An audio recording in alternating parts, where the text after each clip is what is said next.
Good afternoon, everybody. Hello. Good afternoon. How are you, or good morning. How are you doing? I am fine. Just enjoying a protein shake. Hmm. I'm just going with good old coffee right now. Uh, as long as you get that 2.5 liters of water in, I guess. Whatever is your poison.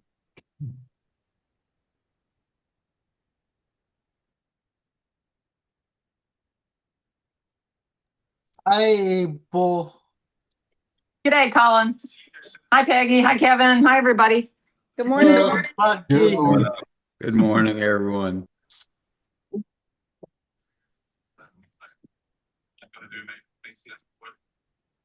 Hey, how's it going, Pump Club? Good. Excellent. I'm getting more coffee. Somebody said coffee, and I'm like, oh, I have an empty cup. Let's go. I may resemble that remark. Exactly.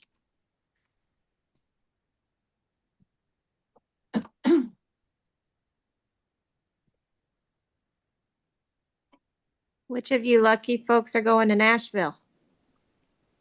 No, I'm working my way that way. That's going to On be the so wrong side of the ocean, I'm afraid.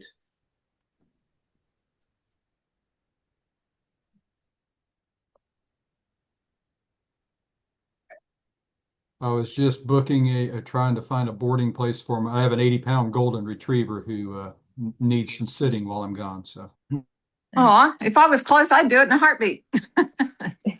me too. That's my business. Is it? Colin, you do dogs?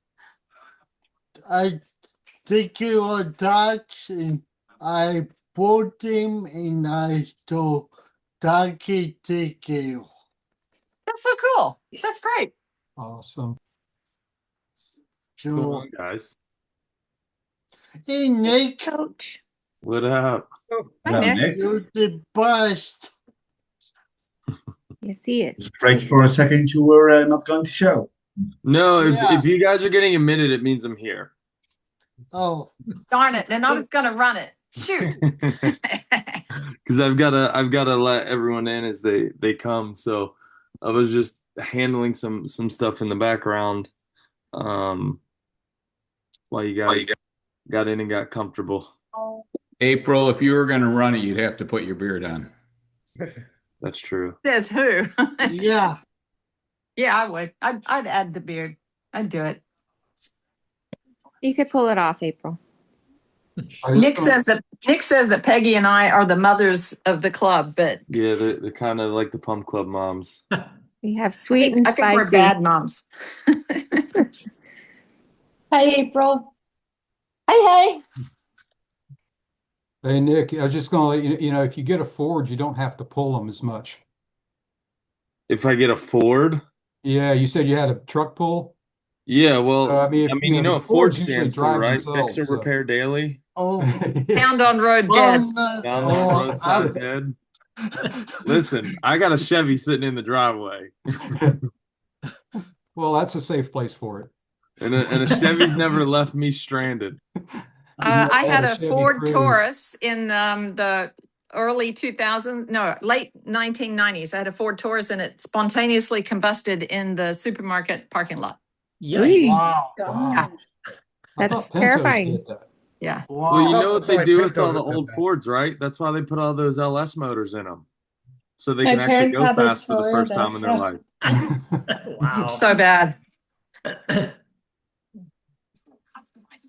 I love a good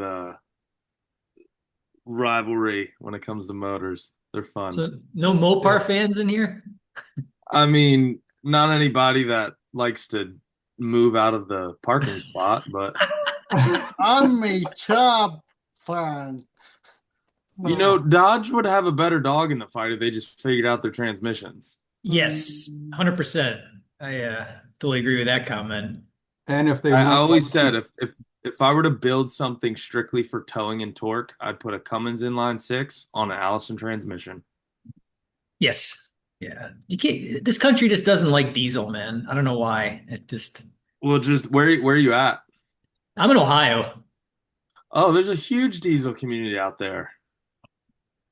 Oh, yeah, there's a community, but it's like just the general population, right? Yeah, like the commuters and stuff, and Yeah, people don't realize that diesel burns so much cleaner.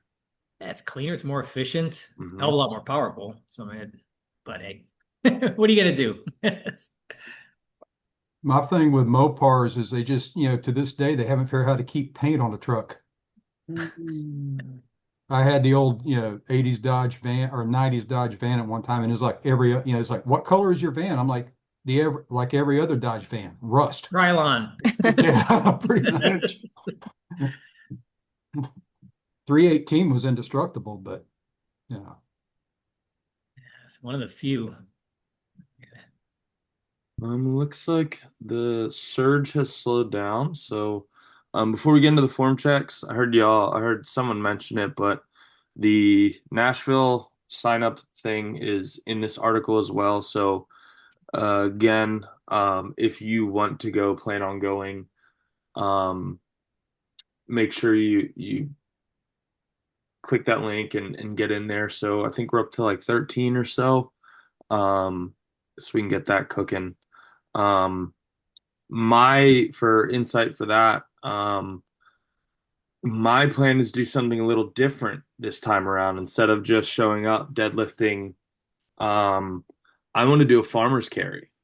So we'll do like 30 to 50 foot, and we'll have, ideally, if we get the right equipment, we have a light and a heavy lane, because it's the same hinge pattern as a trap bar. But we'll see who's got grip strength. It's one of my favorite, just absolutely fundamental day-to-day strength movements. And we'll do like a max farmer's carry for 30 to 50 foot, depending on how much room we have. And I think that'll make it adds a little bit more dynamic to the situation. It's fun, and it's cool seeing how people realize how much they can actually carry. And the duality of this purpose is the amount of people I see doing a farmer's carry with lightweight that they don't realize is light for them. I want to show them how much weight they can actually carry and what a farmer's carry should feel like. So there's a dual purpose to that madness. And then hopefully if this does get greenlit, we'll do something, some sort of thing on Broadway Street, try and get some, new members in and stuff like that. I'll bring the Rolling Thunder, which is this 2-inch grip that spins. You hook to a loading pin with weight on it. And you got to pick it up with one hand. It's a really good test of strength and grip strength. So it's fun. Like I probably tap out around 170 pounds. So I haven't done it in a while. But I'll be curious to see, if we do that, what you guys can do with it, and see if we get anybody coming up off the street thinks they got a grip, and humble them real quick. Nice. But without further ado, we can. How far off is it from being greenlit? I don't know. I was just told to make sure people are aware this is happening. Awesome. I'm already getting, somebody to look after my dog so I can drive up from Florida for it. So. We should know soon, because we're coming down to the last couple weeks. But I promise you, as soon as we know, you guys will know. So, yeah. Was there a Wisconsin one too you guys were looking at, Nick? That's a great question. I have no idea.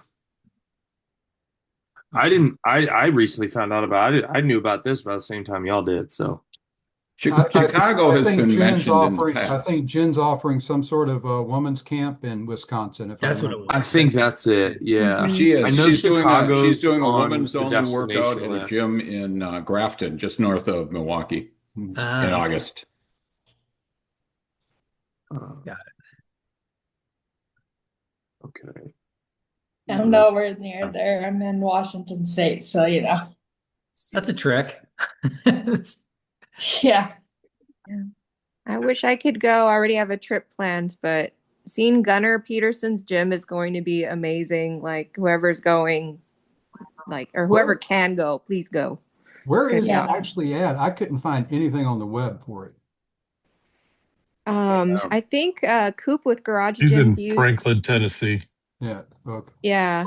Yes, Coop did a tour of his gym not too long ago. So if you look it up on YouTube, it's phenomenal. It's 30,000 square feet. It's crazy, and he's got just a crazy amount of equipment. Nick, the space you've got to do a farmer's carry is ridiculous. You'll be thrilled. It's gym I've been equipment down there with heaven. he does some stuff with some public safety folks that I support through some mental health initiatives that we do. And he does a lot with them. And it's an amazing facility. You could do some crazy stuff. So hopefully you guys pull this together. I'm excited about it. That's good to hear. All right. So we're going to start off with Ryan Burwell, and looks like trap bar deadlifts.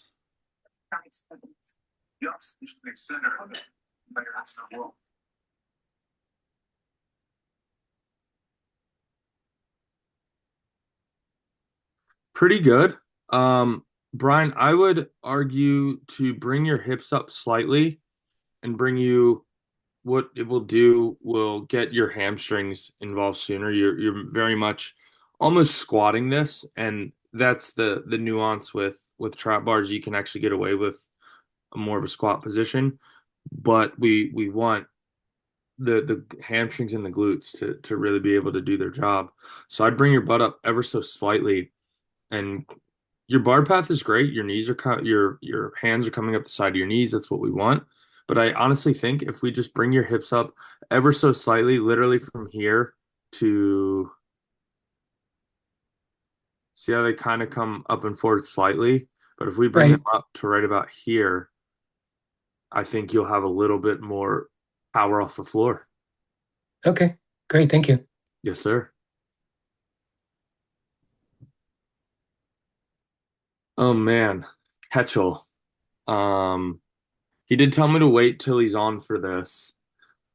This is his clean and press that I absolutely had the most fun. This is where the analogy monkey fucking a football came from, was this exact moment. So I'll give you guys a little teaser here. He's never done any of this before, and it was this little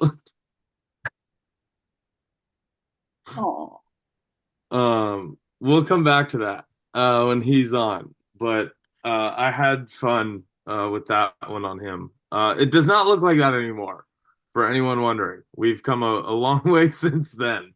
I've never seen anyone press that way before. I've never seen anyone press that way since. So that's good. Marc, you got some seated dumbbell clean and press.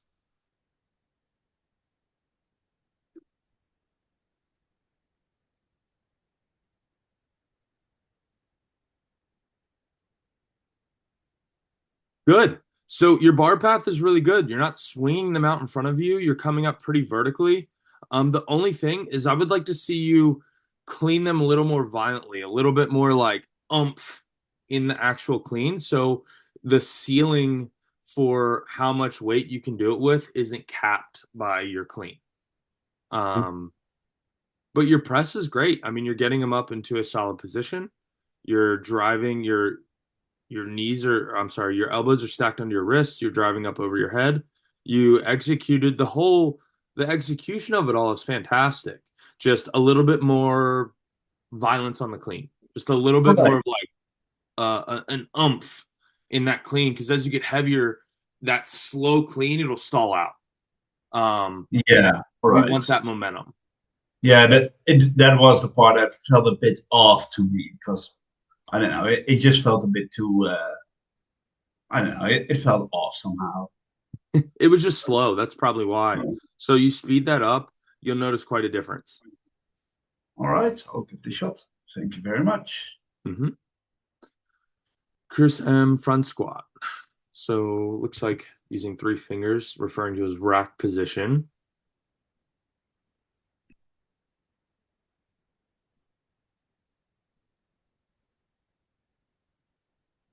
That elbow position looks fantastic.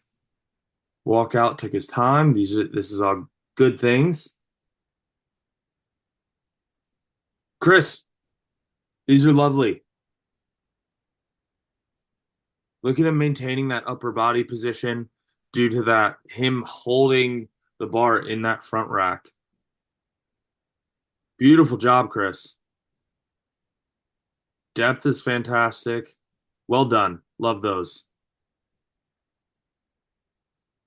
Chris, cleaner press, tight wrists. Yes. So this happens.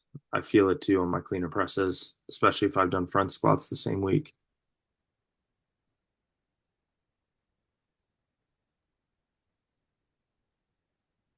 Overall, not bad. I mean, you're cleaning, you're stopping, you're strict pressing, valid option. Clean into a strict press, totally fine. The clean position, I would want you a little bit wider in the foot, and so we can get that butt lower so it's less of a deadlift and more of a true clean.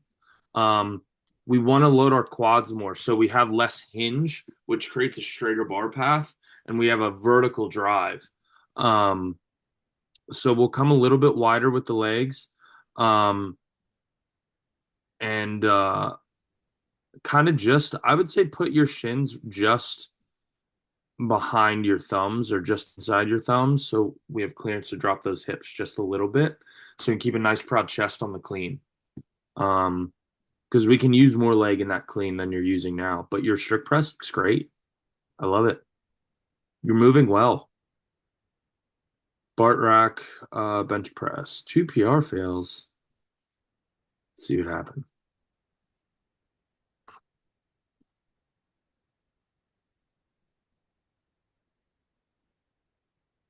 Last workup, 80 kilo. A 20 kilo jump's a big jump. Yeah. I was doing like. That was a huge jump, man. It was. So for the Americans in the room, a 20 kilo jump is like 45 pounds. It's a massive contrast. It was my question because I was doing the 1 PR max according to the app. Can you hear me? Okay. And it was like set your weight, and it was do a workup 50%, 60%, 70%, and then optional 75, 80, 85. So I did just 80%. And for me, it was a big jump. I did a 90 kilo PR like half a year ago, and 100. So you went from 80% to what percent? 100 plus? No, 200. Yeah, it is when you set a 1 rep max in the app. I couldn't even swap the with bench because I asked you before, like the bench should be first, so it was my first PR. I set my goal 100 kilos, so it was 100%. Then 50, 5 times, 3 times 60, 1 times. So your 100% is your current PR. No, my 100% was my goal. So the No. Your 100% needs to be your current PR. Okay. Is what I'm saying. So that's why your jumps were off. They were high. So when we're talking 100% when it comes to PR attempts, so if we're doing 1 at 80, we're going off of what we hit. That 100 kilo was like 103, 104%. So okay. When we're talking about percentage-based training, guys, and for those of you that are at a level where you are able to do workhorse when that comes out, that is percentage-based training. Unless specified by the coach, percentage-based training goes off of your actual PR, not what you want to hit. So, like, if you're doing 70%, it's not of your goal weight; it's of what your best squat was. It's 70% of that. Your 100% is your all-time best. That's relevant. So when you're working up and doing it off of percentages, that's why we never hit 100% in PR testing, because that would mean we're hitting a number we've already hit. So when we test PRs, we do those jumps at, 50, 62, 70 something, 80, 85, not whatever they are. You typically go from 90 to 95 or 95 to 102, because of we want to get past the barrier of the PR. So the other way to do it is with things like press. Like example, when I get close to PRing, I don't make anything bigger than a 20-pound jump. So a 10, I know, like 5 kilo even. Yeah. So a big portion of why this went wrong is you made a massive gap on the top end with a 20-kilo difference. So as you get big, as you go up in weight on a PR attempt, your jumps should never get bigger. They should stay the same or get smaller. Mine gets smaller because working up, my jumps are big. Like on a deadlift, it's 90-pound jumps, plates, plates, plates, plates. And then after about 80%, then they go to 50-pound jumps. Then they go to 40, then 30, then PR attempt usually is about 20 pounds more, give or take. Each lift is different, and where you're at in strength depends on your jumps. Like if you're you're not going to make the same jumps on a bench press that I'm going to make, because there's 100 kilo difference in our bench. So, the smaller your number, obviously the percentage is going to be a tighter spread. So when you work up, you need to plan for that accordingly. So your best bench press is 90 kilo, correct? Yes. So your first attempt should have probably been like 95. Okay, that was my thought. That's why I submit, because I thought like I should set the goal lower, and then if I feel it in the tank, I could go a little up. And with this, because I probably maybe the 95 kilo, the last PR could go, but not after the 100 kilo Yes. trial. So it Yes. nervous So was if okay, you'd have done so like 80 or 85 to a 95 jump, that 95 would have probably gone.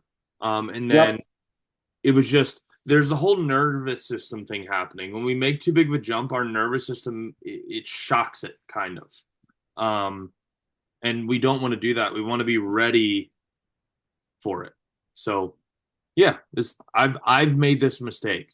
You're not doing anything that any strength athlete hasn't done at some point in time. You've got to learn how to test. And that's all this is. So it's not bad. It's just now you know. yeah, always learning. Thank you, Nick. Exactly. Yes, sir. Bart, front squat, straps question. Another one would be like, I speed it up. You could, yeah, so like it was volume one, so 15 reps, and I could do like 10 without crap. And then it took me about 40 seconds to put it right and do the last 5 with straps. So is it like, where's the middle ground? I wouldn't do it if I could just do a 1 without the strap. I wouldn't add just 1 if I go to 14 without it, but like when I'm in the middle, I should do something like this. It's the same with dumbbell Romanian deadlift. Like after a workups, my grip is already taut. So I usually do like 3, 4, and then add some strap. But I mean, that's okay. The more you get used to strapping in with this technique, the faster it'll go. Yeah, it was the same day that PR benching, so I was proud already. 3 weeks from now, you'll know exactly where to grab the strap and twist, and then you're in, and it'll go from taking 40 seconds to taking 10. Okay, but it's like the valid option. I should try to mix it when my wrist allow it, and then add strap. Yeah, that's totally fine. Or if like you do 2 sets without the straps, and then your third set you strap up for the whole set so you don't have to stop, that's a valid option too. Yeah. Okay. Thank Yep. Appreciate you as always. Of course. Mike Goldberg, bodyweight squats. Okay, let's see how we're looking this week.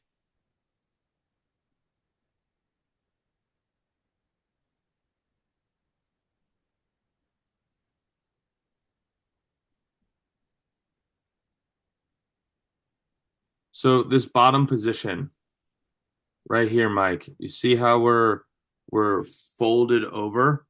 We want to get out of that habit, that position. So we're instead of squatting to here, we're here. I keep that back, that lumbar, that tailbone turned to the sky. This engagement here is what we're looking for. So when we hold that and we squat, we don't, when our tailbone turns down into flexion, it puts us, it's going to more than likely run up the chain.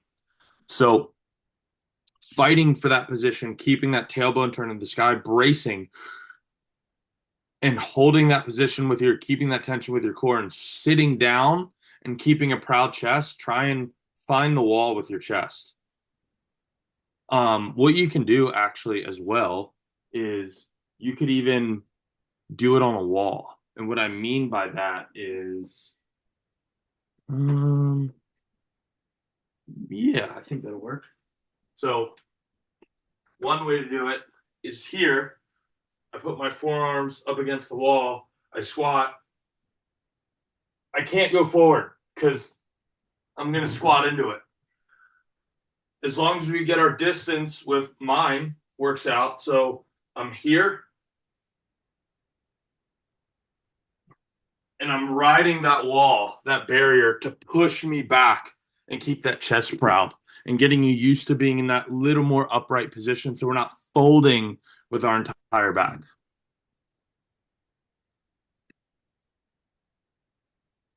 Ray Martin looks like a belt squat.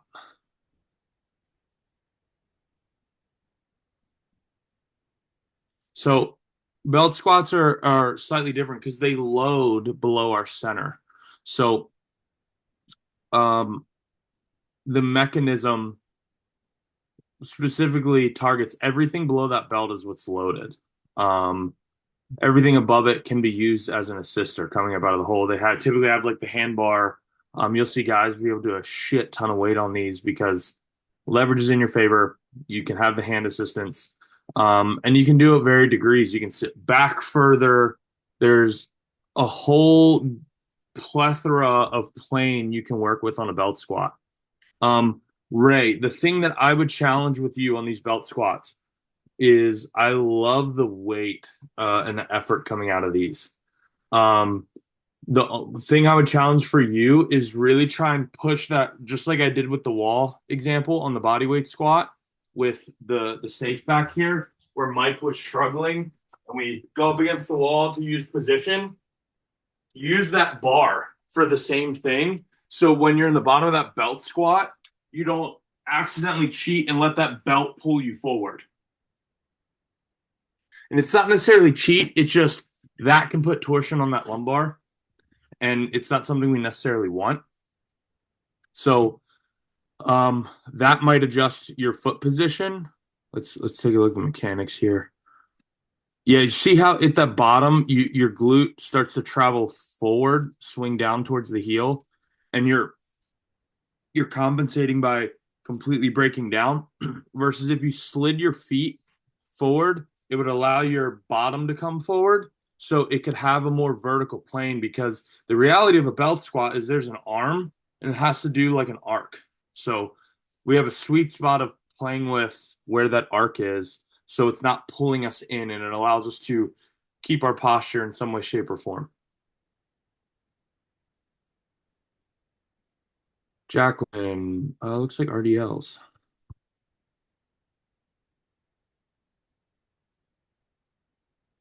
Nailed this. You've come so far with this hinge here in the lumbar. We're not reaching into flexion. These are brilliant. These are automatic for you now. I love it. Well done. March shindy, pullover, easy bar.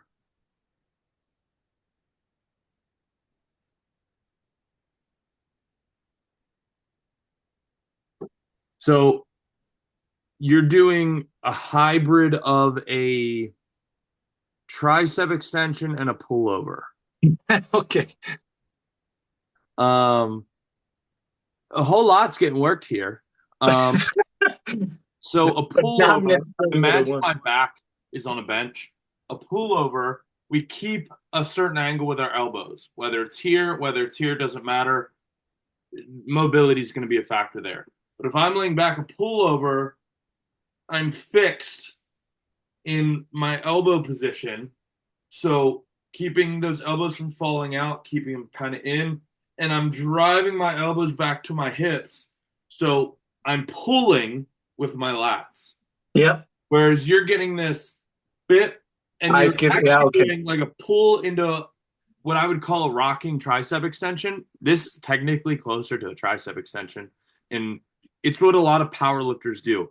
So they get the lats engaged in these overhead tricep extensions. So we can really get a little bit of rock and drive and do an overloading amount of weight like we'd have on a bench press. So this isn't wrong in the right context.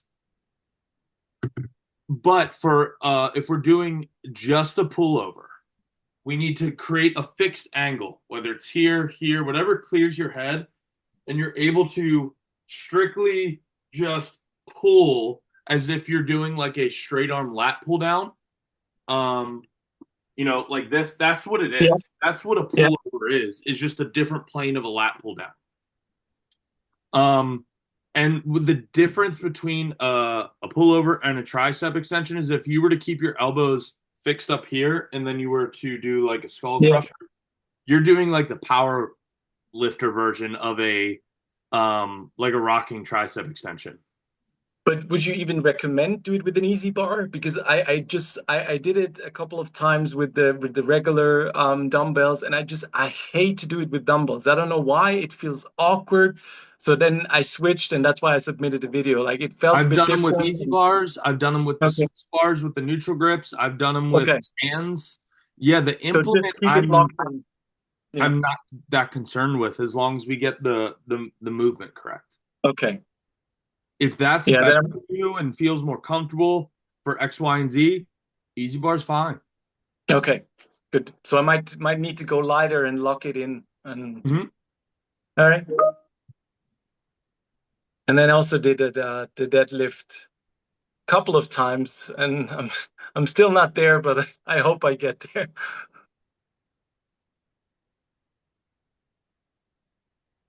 This looks good so far. These are great. Okay. Look at how those hips glide through and squeeze into lockout. This is good. Your hinge pattern isn't as broken now. It is a drive off the floor, and then watch as you're driving off the floor, your hips, look, they glide back. You're going down the same exact way you came up. Now the knees bent on the floor. Boom. Leg drive's finished. And now, watch those hips advance. Boom, boom, boom. That's a deadlift, my man. And that's a pretty one. Okay. Let's just keep going with this. Yeah. And as we get into when I see some heavier sets, see what falls apart and then make adjustments there. Okay. Well done. Thanks. I appreciate it. James Farrell, overhead press.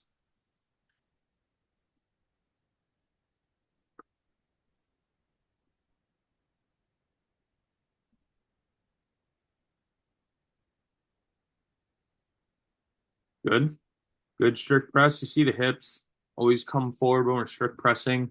So what that does is it creates a line. Look at that, fist over hips. That's our center. It's good. A little bit of leg drive. That means the reps got hard. That means the effort's high. Strict press started to fail, but he's getting a set done using as much leg drive as needed. This is fantastic. This is great effort. Intensity. That's what we want. Well done, James. Jonathan, barbell low pin squats. So we've been working down. Can't believe the first one's always the weirdest. Jonathan, these are looking better. I want to see you keep working in this plane because we need to get the hips to keep descending. The last little bit of your pin squat is fold. Look, you're descending down with the torso, but the hips stop. So I want you to sit into that pin depth. Don't fold down to the pins. Let the pins arrive. But these are getting better. Look at this position, though. We're not in flexion. This is good. Core's getting strong. Back's getting strong. A lot of good things here. Jonathan, barbell high pull. Ooh, I already like the way this extension looks. Look, he's smiling. Look at him. Shit-eating grin. I love that.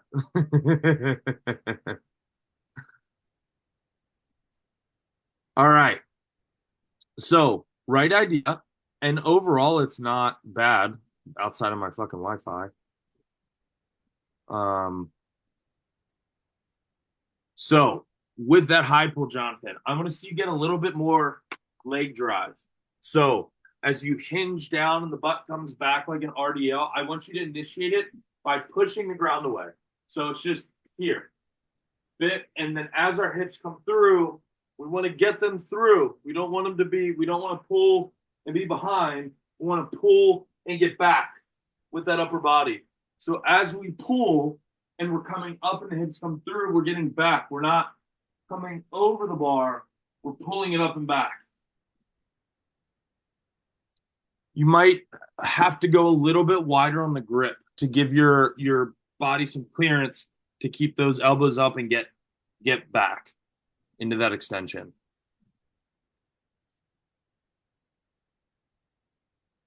Elise, preacher curl.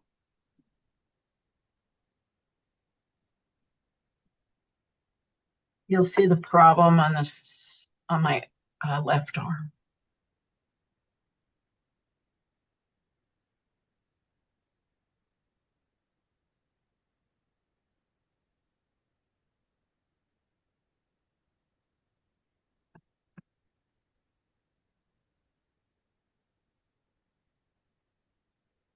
It's your angle. I know. Yeah. And and the reason for the angle is pain avoidance. I don't know what it is with the elbow, so I had to do like a hammer curl, and then I had no elbow pain. It's here. You do it with your right. I know. Look at your line here. I see it. And then look at this line. And it's I know. more It's all exaggerated tweaked. here. I know. So when we get into that preacher curl position, look where my shoulder is in relativity to my elbow. Right. You're here trying to curl, creating torsion on the elbow. Right. Versus getting in line. And when I do preacher curl, I slowly turn my body, I gently turn my chest out because it's much more of a natural position for me to maintain this bar path. My palm comes straight up to my shoulder. Okay. So you being here is what's probably creating that pain. You're like almost in like an arm wrestling position. Right. Yeah, I can see it. I can see it clearly in the video. Because you have like a mirror over here, don't you? No. I thought you had a mirror in there. No, I have a giant screen. Okay. So what you can do is set your phone up in front closer and you don't even need to hit record, but you can watch it yourself on the camera. And if it's a lack of sensation to get into position, you can use that visual reference to move yourself to create that nice straight line.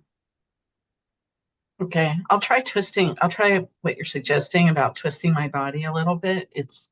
I don't know, there's You something. need to kick that elbow over. Right. Because you kicked out here, kick it over. Yeah. Put it right on the back of that tricep, not on the outside of the arm. Right. Okay. Torin, 20-kilo pull-up. Let's party.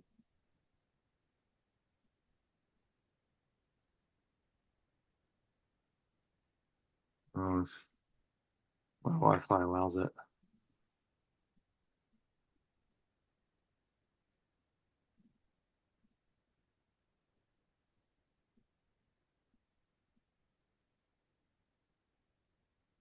Okay. Lovely. Yeah. This is a weighted pull-up. He's taking pull-up, making it harder. Big boy pull-ups. These are great. Torin, fantastic. I love when people aren't afraid to pull the trigger on and getting to the point of being able to throw weight into the pull-ups. It's a great indicator for that upper back strength. Kettlebell swing, 40 kilo.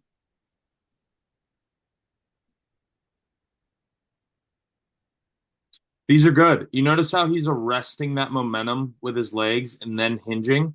So a lot of people will either squat too much or hinge too much, meaning it's a dance of both. We use those quads, we use the legs, we also use the hinge, we use the glutes. So you need both firing at the same time to get the most out of the kettlebell swing. Jen, I saw you jumped in here. Putting you on the spot. David.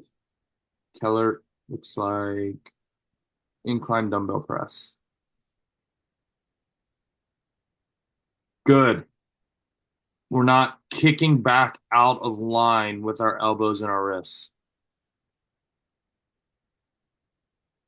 I'd like to see you drive a little bit more up towards the face to get into that bar path.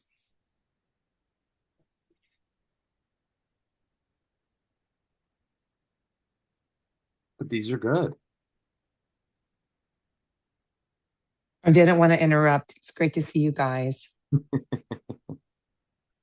Both coaches on the form check. It's fun. Listen, I don't get to do form checks anymore, so I want to pop in and see everybody's progress and make sure Nick is being as amusing as I hope to be, right?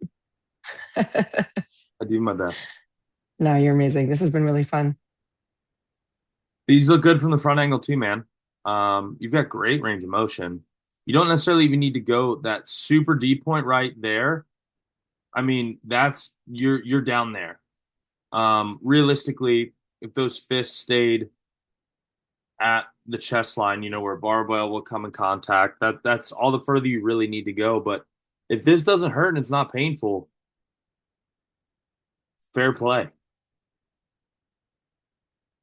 Sandra, high pull.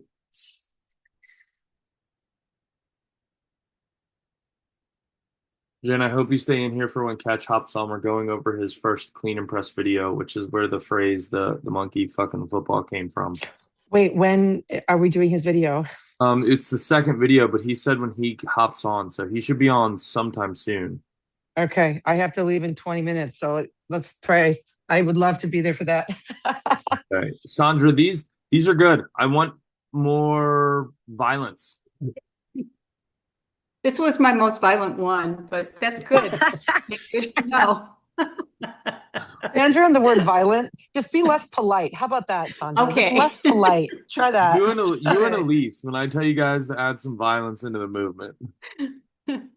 Okay, I'll work on violence. These look good from this angle. I love your grip. I love the width. I love the triple extension. It's hard to tell if your hips are coming all the way through from the front angle. Okay. But everything checks out here. I just want to see when that barbell starts moving, I want to see nothing but acceleration. Okay. All right. Doing athlete stuff. Trying. Pretending. And those high pulls would be actually within Jen's skill set with her CrossFit and Oli background as well. So she could probably maybe add there on some cues. Your deadlifts are looking great, actually. A little soft in the lockout. Yeah. Squeeze. Bring the shoulders back over the hips by bringing the hips to the bar. Hips to the bar. So the softness is this angle here. So if I'm here at lockout, notice how my shoulders are slightly over the front. I want to get here. I don't want to lean back. I want to, boom, extension. Okay. And I know you have, you're curious about powerlifting. That lockout is important. Yeah, I got 9 weeks out for my first one, so we'll see how I do, right? I always tell people to command the down command. Don't give them a reason not to give you a down command. You've already done the hard part. Finish the lockout. Okay. All right. I'll keep working. You'll see it again. The only thing I want to offer, it's less about, I think you nailed all the cueing, Nick, but for everyone that's stepping into some of these more, like, power is an opportunity to apply the strength that you guys have been gaining. And it's almost, when you look at barbell work and these triple extension movements, it's a language in your body, just like a language that we would speak. So if I'm going to Spanish class, maybe I start like, hola, como estás? And then over time, I start to find like the rhythm in the language. And Sandra, you're learning that rhythm and that momentum. You're going to find that the bar becomes a part of you versus you feeling separate from that language of the barbell. And it just takes time. As long as you guys keep showing up, picking up, and not judging yourself while you're learning it, you will learn faster. And that's just the biggest, like, more mental note I can offer. Wow. Thanks, Jen. Thank you both. Sunny. Yeah. Great. So now we got to learn a foreign language with this shit too. Wait, Nick, you know like 19 languages. Come on, don't hold back on us. I don't. I know, like, come on, and Tall, you spoke at least 3. I said good morning to someone speaking German in Spanish because I didn't know what to say. And you spoke English. 1, 2, 3. Come on. This is good. So this is what I'm looking for when I give you guys cat-cows. This right here. We're in anterior tilt, and then she's going to go from there into interior tilt with the pelvis. So that is what I mean by tailbone to the sky. That's turning the tailbone up to the ceiling. Then she brings it back down. It's less about the thoracic. It's all about the lumbar. That's the feeling I want you guys to ingrain. So let's see if she translated it. This is new. Okay, so she pulled still into flexion. So, oh man. So watch here. You pull, you don't set, you never set your back like you did in this. So look at this. This is hyperextension, but we're looking for neutral. But what this does is it gives you, that's what I want to see in a deadlift. I want this neutral plane. So you set up. We also want to get your feet in narrower. See how those knees are inside your feet? Okay. We want to bring your feet in closer. But look, you never set this up. You pull from that position. You never cued that cat-cow that you just did into your deadlift. And that's what we want to do. Because what that's doing is it's giving you the physical mechanism to learn to move that lumbar independently. So when you set that back and that lumbar, see how you pull up, you jerk. You have slack in your elbows, you jerk, bit, immediately pulled yourself out. I would say pulled yourself out of your brace, but you're not setting into your brace. I need you to use that cat-cow that you did on your hands and knees. Now we're here. Boom. Now we've set into position. We brace down into that. So are the arms supposed to be locked then? Yes, you want tension in the bar before it moves. Okay. Because if they're loose and you pull, now you've given yourself momentum to pull yourself out of your brace. So we want. I think that's what I'm doing wrong. Yeah. You know how when you grab a bar, there's that little bit of click as you pull? Yeah. That's the slack, right? This is a stiff bar. It's not a deadlift bar. It doesn't have the whippiness.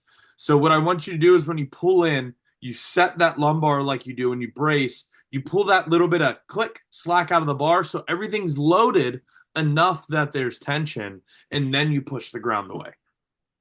Okay, awesome. I'll try that next time. And feet closer in. We want your knees tracking out over those pinky toes.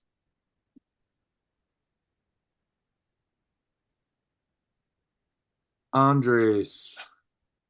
Yeah, probably the depth. Depth is what I want to see.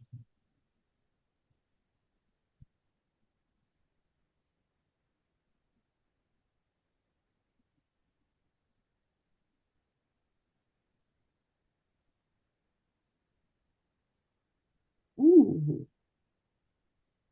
These look good. Yeah, I'm trying to go deep. So look at that. Boom. Downward line to the hip. What does that mean? I'm parallel. You're slightly below. Ah, come on. All right. Nailed this. You nailed this. Sweet. These are beautiful. These are your best squats you've ever submitted. Hands down. All right. Well, I'll drink to that. Absolutely. I love these. Well done. This is what I want your squats to look like from now on. Yes, you'll have bad days. Yes, you might overshot. Weight might get a little shallow. That's gonna happen. It's okay. Yeah. But this is what we've been working towards all these weeks. Okay, this cool. is the result. Well done. That 185. So I guess 200 will be a pain. Okay. You're getting there. Thank you. That's how it happens. Thanks. Sandip, dumbbell, kickstand, deadlift. Stiff leg deadlift. All right. Sandip, these are pretty good. So I want you to focus on keeping that rigid. And you see how you're pushing back into that rear foot? We actually want you over your midfoot here. So that front leg should have the angle. The kickstand deadlift is going to be primarily loading this front leg. You see how I didn't even come back far. And realistically, when I'm doing these, I can pick this up off the ground and do it. So what I want to do, this is exactly what it says it is. It's just a kickstand. It's not driving. So with that offside hip, the kickstand leg, you see how it's behind? What we want to do is actually drive it forward. And we're going to feel in the straight leg pulling in the hamstring sooner by doing so. And it feels like we're driving forward and we're twisting, but we're actually keeping it in line by holding that line. And you might feel your range of motion reduced. That's fine, but it's going to light up that hamstring more. So if we're loading this leg any more than just for balance, like if you watch that back foot, I'm going to continuously tap it on the ground the whole way through. It's just for stability. We're not loading it. We're not sitting back into it like you are here. So keep your weight over midfoot on the loaded foot and just have this as a guide rod. That's it. Keep that offside hip more forward so we're actually square through the movement. Okay. I'll move that foot in. Barbell squats.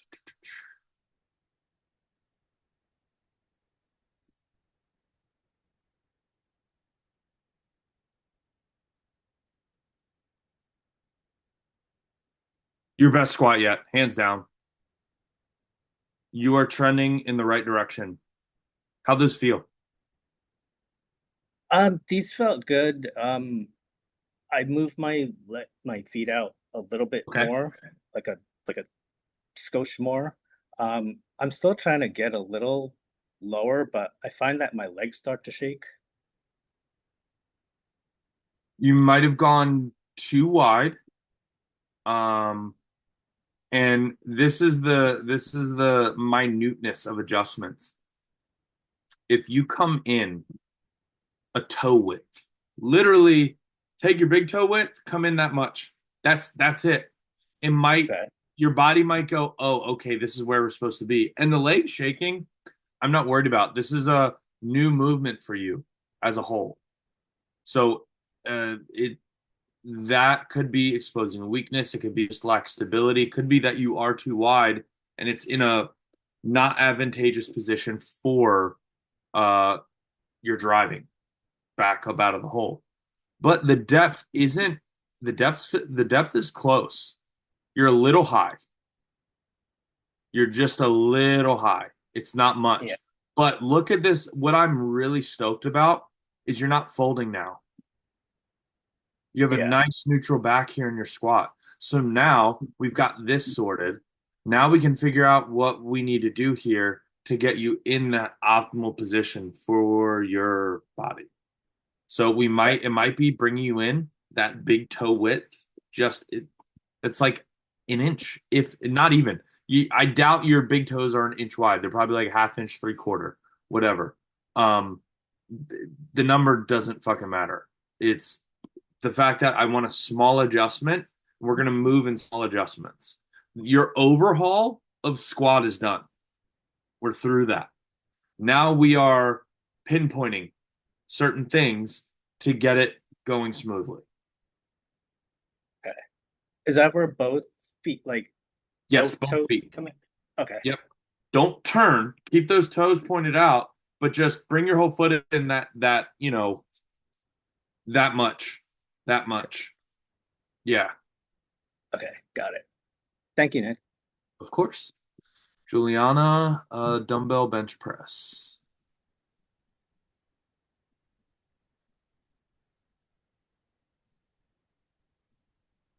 Good. I'd like to see you come down a little bit more towards your brow line here and drive back up towards your face. When we're up here, our shoulders are pinned back, and it's going to put a lot more torque on our shoulder joint. So that's where the cue of putting your shoulder blades in your back pocket come in handy. So if you watch, there's my shoulder blade. I'm going to come back and down. So now when I press, I don't have this shoulder motion. I'm stacked. So I'm driving from my nipple line towards my eyeball. And it feels like we're going to dump it over our heads. I mean, if you do that, you went way too far. But it's protecting your shoulders. It's using the bench press is actually you're using your back. That bottom portion is we're loading the lat instead of the shoulder. So we get a lat push out of the hole, chest takes over, triceps finish. Perfect. Thank you. Yes, ma'am. Dumbbell goblet squat. Okay, so I've gone up like almost double, I think, or possibly. I think last time I did 15 kilo and these were 30. But it's only the second half of my last set, just because there was like a couple of teenagers walking in the background, and I didn't want to have them on the video, basically, if they've not consented. It's a public gym. True. But that's a very good mindfulness of you. But fuck them.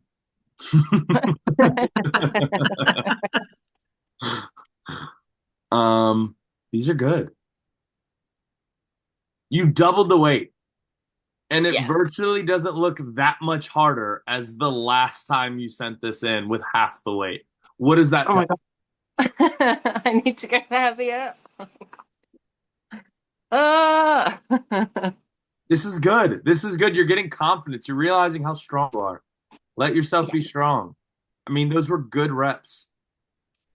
Fab, thank you. One quick question. I wasn't able to record them just because the gym was really busy, and I do have I don't like doing it if it's very busy. But with my deadlift, I managed to go up to 22.5 kilo, like in each hand.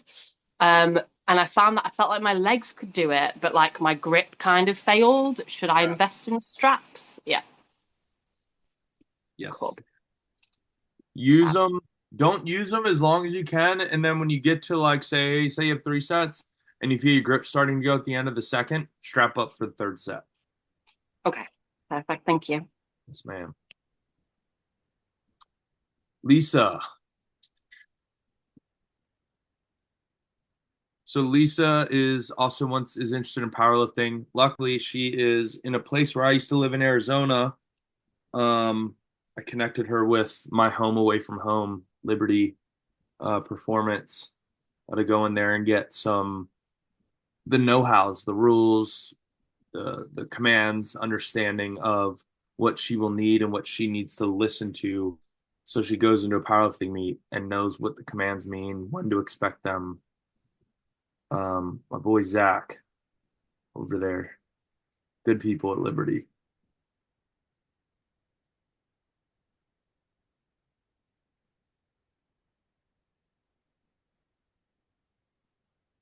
Good. So the top quarter squat for Lisa, these are an overload. It's like the rack pull of the squat. That's why these are heavy. You see some unsteadiness. She's flirting with that line of too much. That's exactly what I wanted. They feel kind of scary. Good thing you got the arms, but you did these exactly how I wanted you to do them. I wanted you on the cusp of too much. So well done. You're just kind of letting the arms arrive. So let's see the comparison. August 21st, 2025, July. That was my first form check. I think Jen looked at it, and I was nowhere near depth. And now you're pin squatting with way more weight than that. Versus 165. Same weight, but a different world. Boom.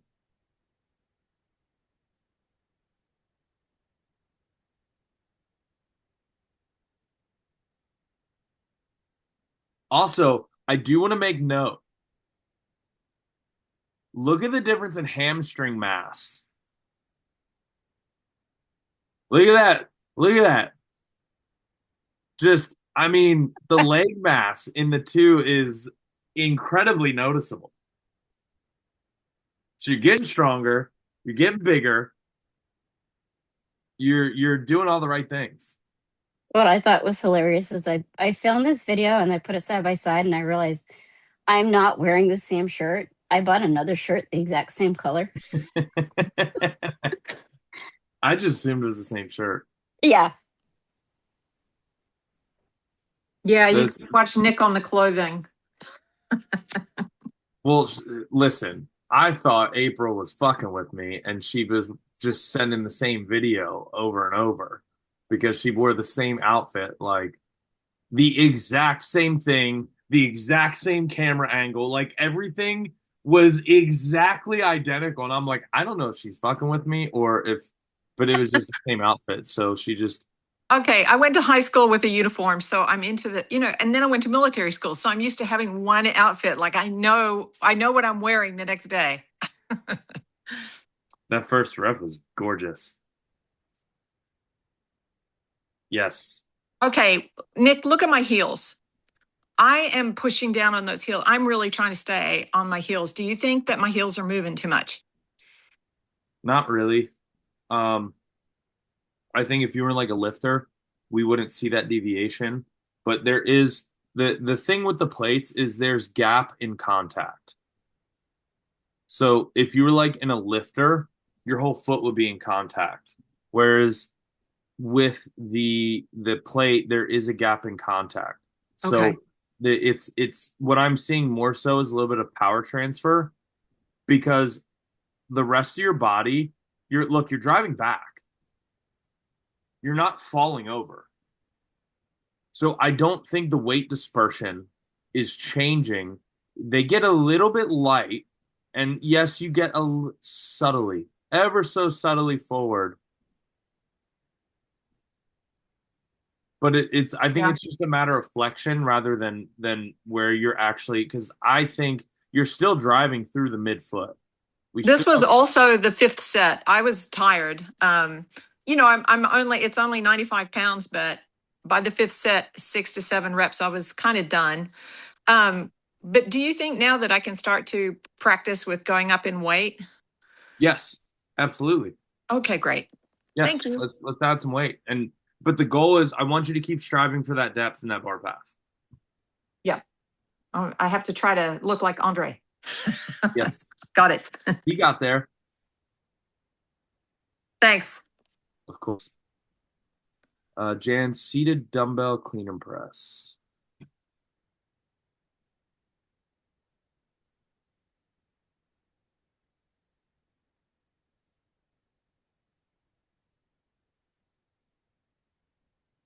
So that's the big circle I'm talking about that we want to avoid. So the whole big swing coming out and around actually makes it harder. So that little, we start the swing and then we pull up and flick. So as the swing starts to go out front, then we yank up on them with a shrug, everything. We fire elbows underneath and catch. So we don't come up and around and we do all this extra work to where if we start to get heavier, it's going to be harder. Whereas we get a little bit of a swing and then fire up and flick, it creates much more efficiency within the movement. The press, though, looks fine. Yeah, the press is great.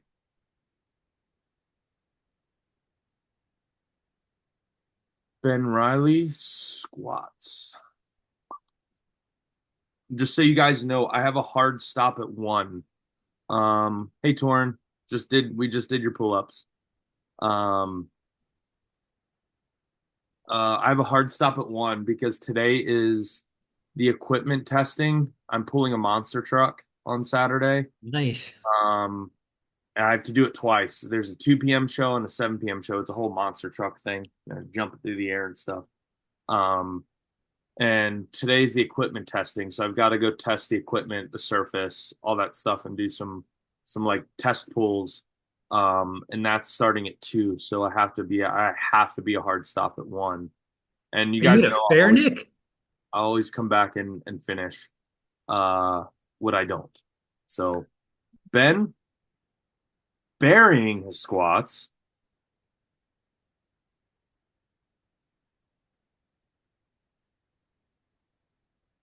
Hold on, what's he saying? Discomfort in my elbows and shoulder. Okay.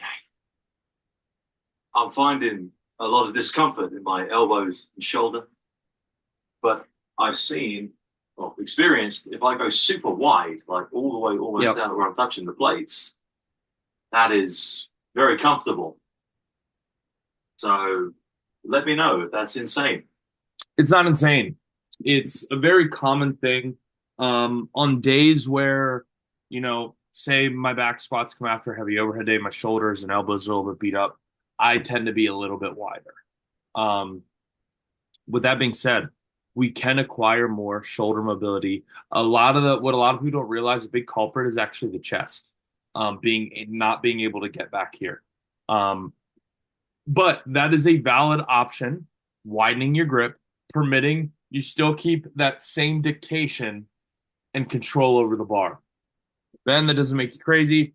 It just means widening out relieved some of that torsion that it might be putting on you. Totally fine.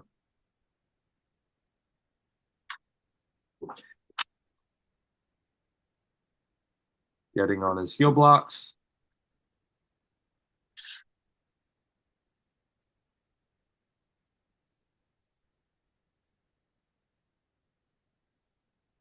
Ben, your squat looks fantastic.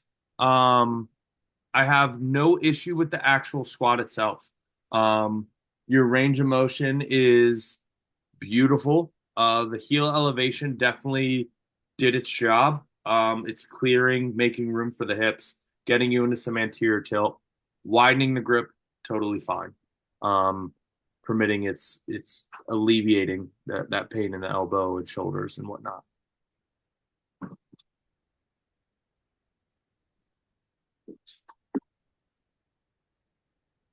Okay.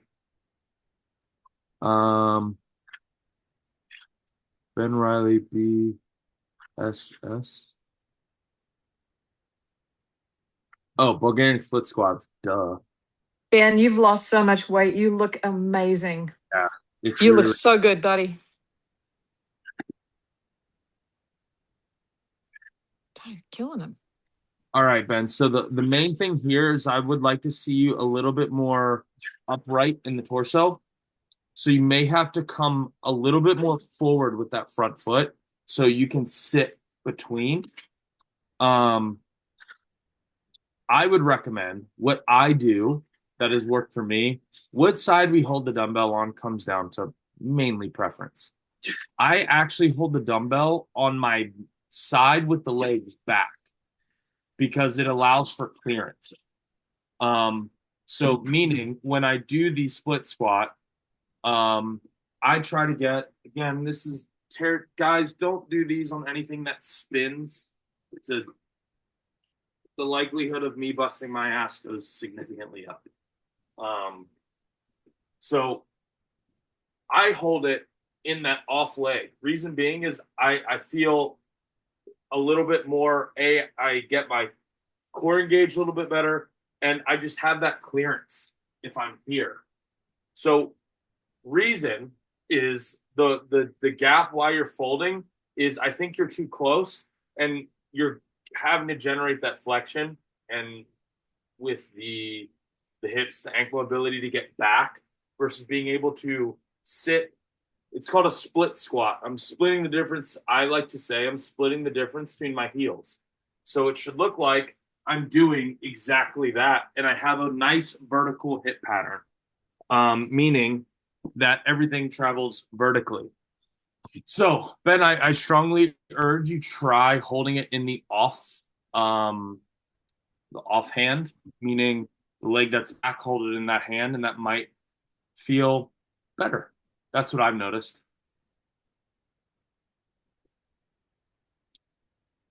Walter Eli, 200-pound deadlift. So that looks like a really low position. Yes. You're squatting your deadlift. Okay. So more of I a want you, go ahead. I want you in a deadlift position.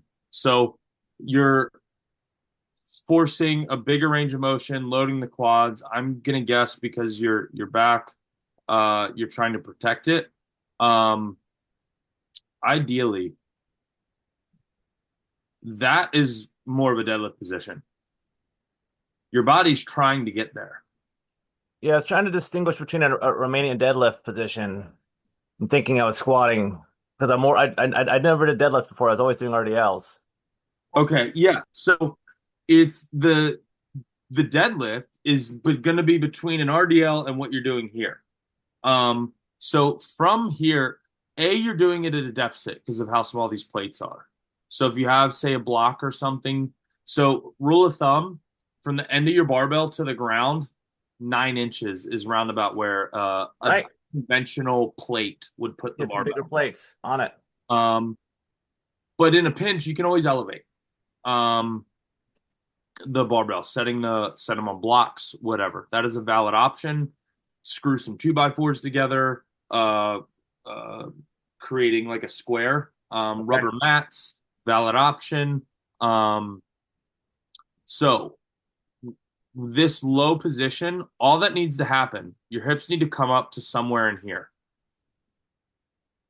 Bring your hips up, your knees will suck back, and what will happen is that bar will have to come back, and the bar we want in line with our shoulder. So technically you're out front here, because what happens is as soon as it breaks, see those hips come back? The bar starts to come in towards you because it's in front. This is money. This is where this is a beautiful deadlift position here. Part of it, I think, is because it's so low. It feels weird.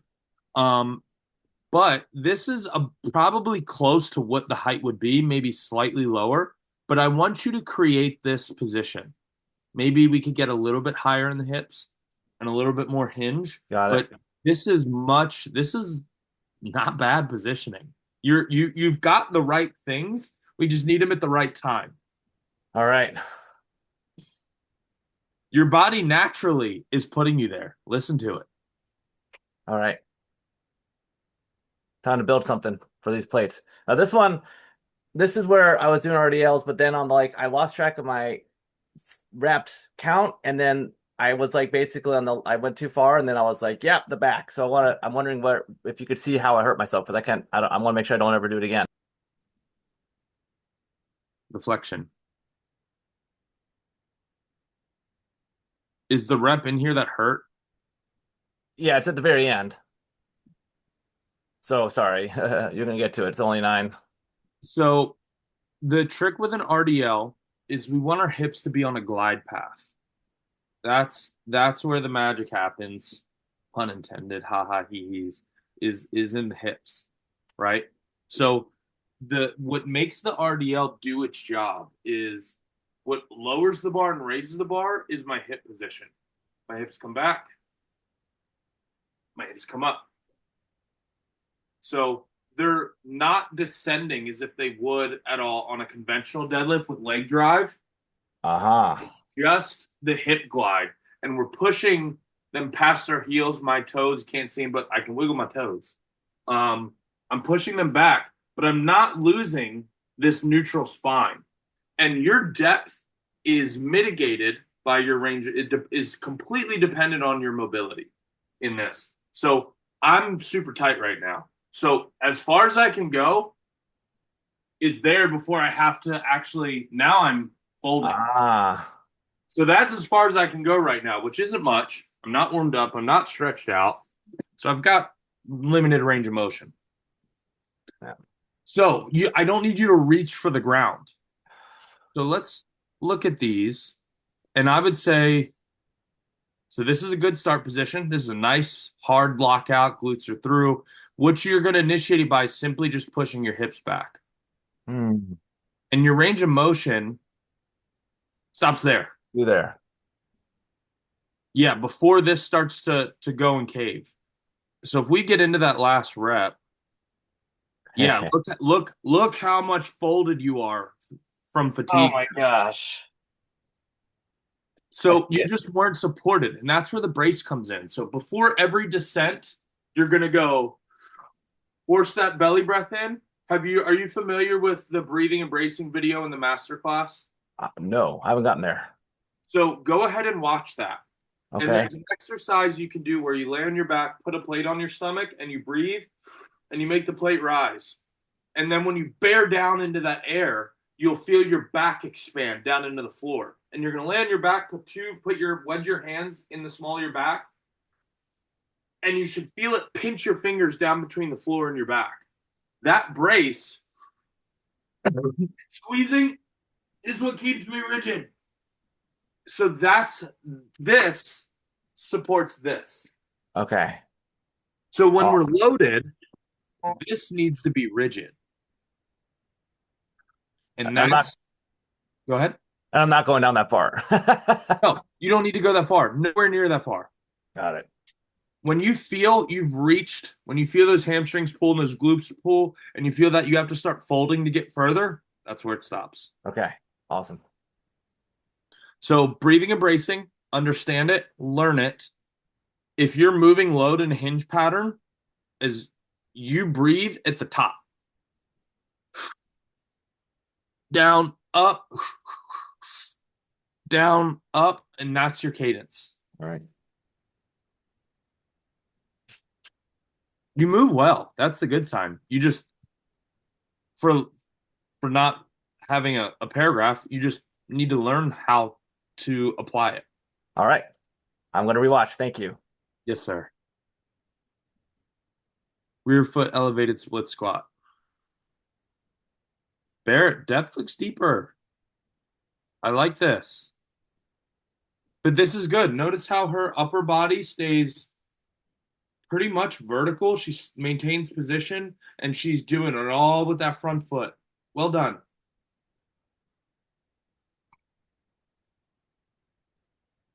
Darabos.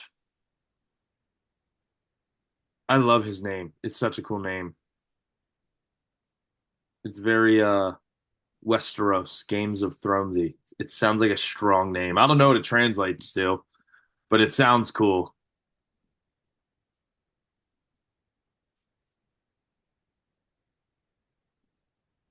Very deliberate, unrack, finding his position, taking it. There's no hurry in this part of the lift. This is great. Well done.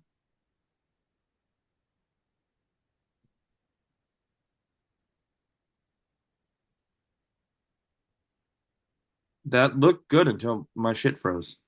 Come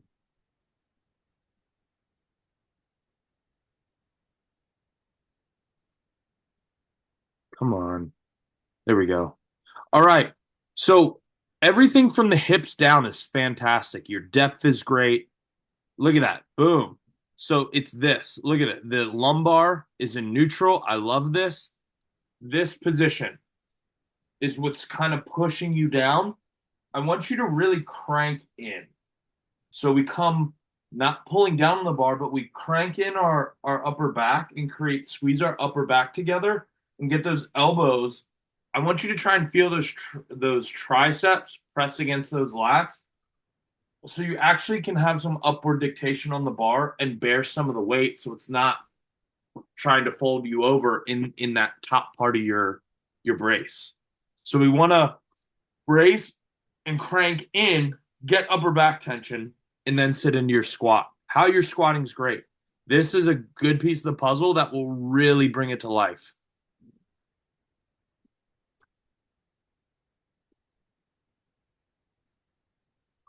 Darabos, maybe deadlift.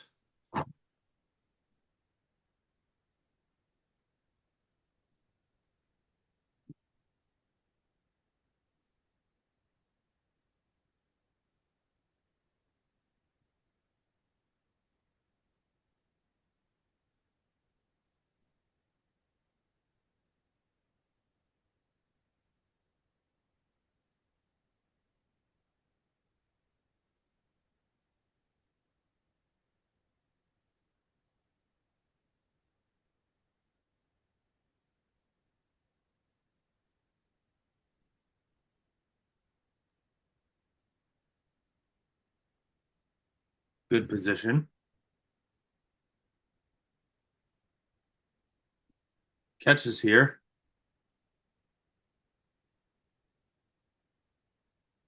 So his brace held. His hips just got out of position, which means he's strong here. So Darabos, from now on, every rep down to the floor, dead stop. And we want it because your second rep had a better position because you came down under tension. So I want you down to the floor every single time. So when we set up, we're going to have to bring our hips up ever so slightly. We were just a little bit too far. That is your deadlift position. That's great. Look at that. Neutral spine. This is where your leg drive does its job. That's where I want you to set up. Colin.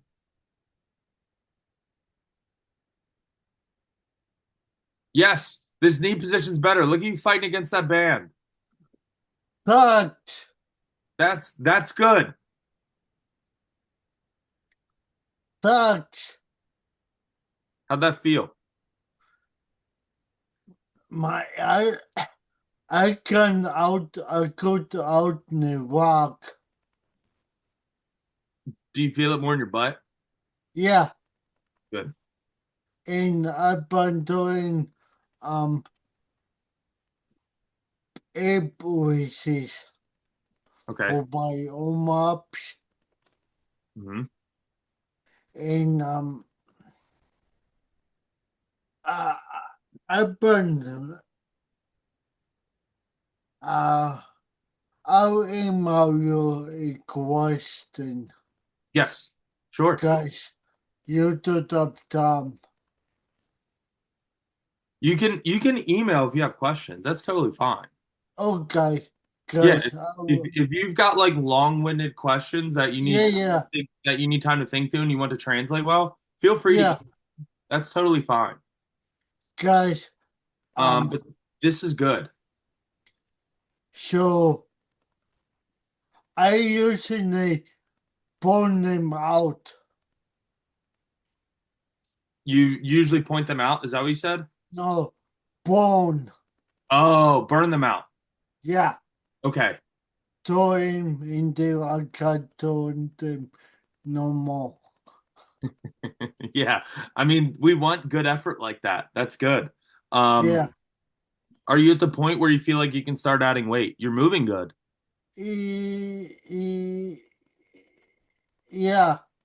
Okay. I got the weight belt? ball. I got the So how I want you to load this with weight is I want it like a belt squat. So I want you to load it so you have some sort of belt with, or you can even take a chain. I got with a I clip. got the belt squad. Yeah, you have a belt squat. Yeah. Yes, let's go to the belt squat now. Okay. Let's go to the belt squat, and I want to see you before you load it. So 2 videos next time. I want it empty, Okay. and I want it with weight. With you can do exactly this. I want your belt squat to look exactly like this. With the band or no band? Warm up with the band. Do your Yeah. working sets with no band. Okay. All right? Okay. Awesome. Thanks, Nick. Yes, sir. What are the 2 things he wants to see? Can you hear me? Yeah. So, I want to see him doing the belt squat empty. And I want to see how he's moving on the apparatus without load. And then I want to see his working sets without the band around his knees because he's warming up with the band on his knees. Then I want to see another video of his working sets with weight. Okay, perfect. Thank you. Keep him straight. Even got to hit him on the head.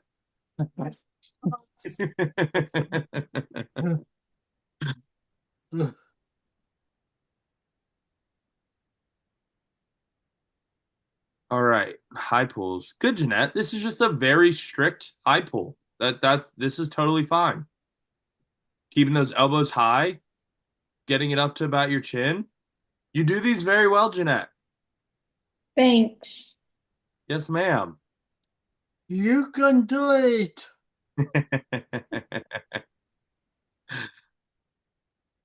We're gonna get Colin some pom poms so he can be a cheerleader. I ran out of gas because it was like 80 degrees that day, and I couldn't do the last rep on the first set. That's okay. It means you picked a weight that was hard. I consider it light, but you know.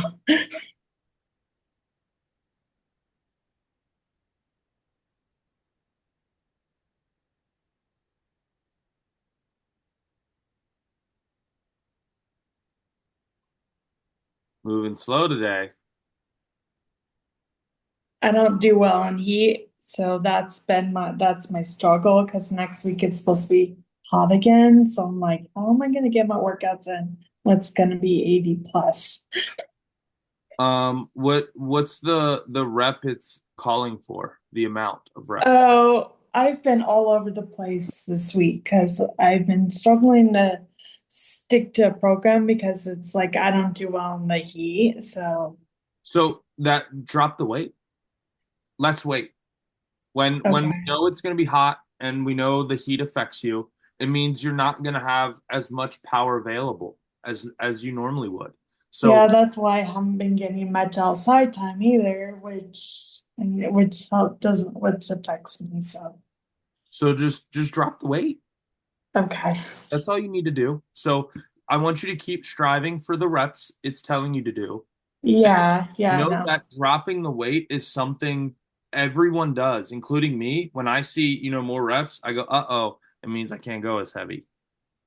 First, I was Especially gonna if it's do hot. foundation, but then I didn't see very many deadlifts in that program, and I was like, well, I have a deadlift goal, and just doing once a week isn't gonna cut it.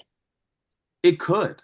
It could. So just deadlifting more times a week doesn't necessarily always translate to slower deadlift progression.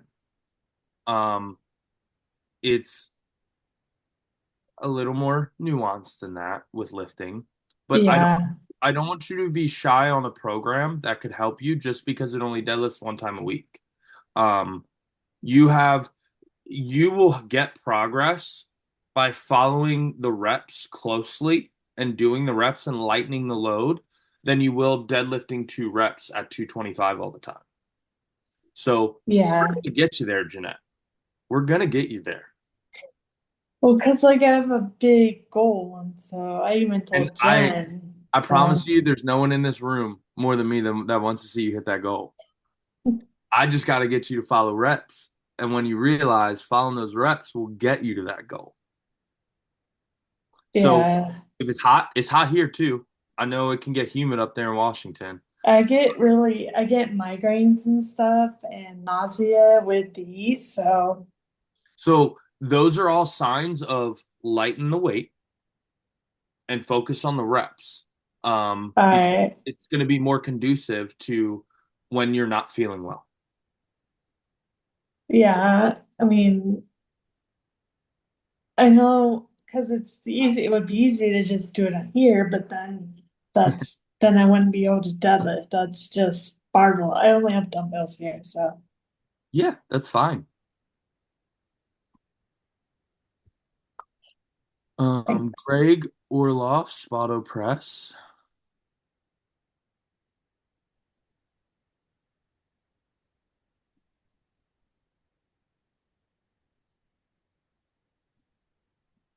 So the Spotto Press, there we go.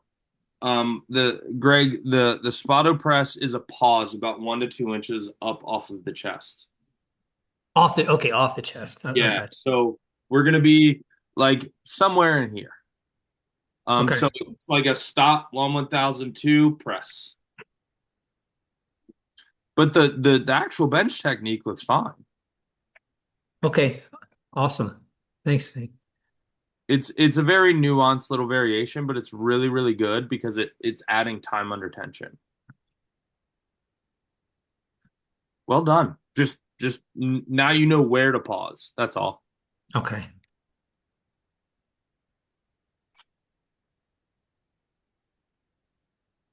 Rack pull looks great.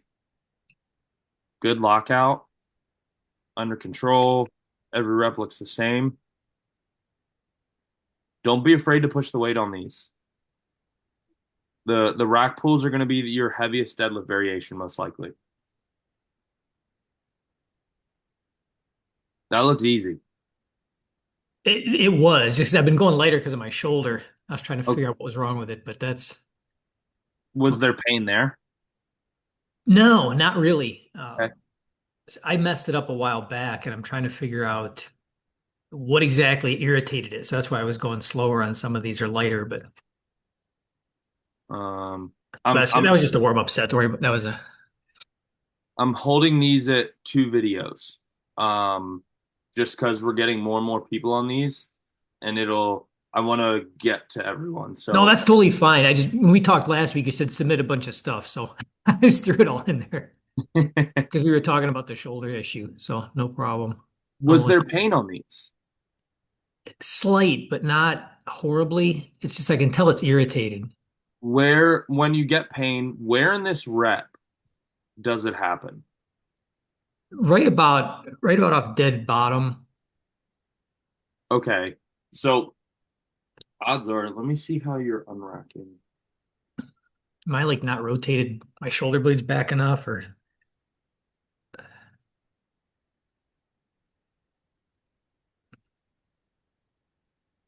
Versus the bottom, just the top. You see how when you come up out that you're driving those shoulders forward? Yeah, okay. That's what's pulling you apart, right? So your unrack looked good. You were here in the unrack. And then in the top of your bench, you're a little bit more here. So we want to be really conscious. If you're getting shoulder pain is very common in bench press because a lot of people don't. That cue is very important. Because what it does is it keeps it from loading our shoulder joint and it keeps it in our lats and our back. So we press from this position. Notice how my shoulders don't travel. I gotcha. Okay. The other thing you can do is if bench continues to be a problem, dumbbells. Get in that 3/4 where it's a little bit more natural.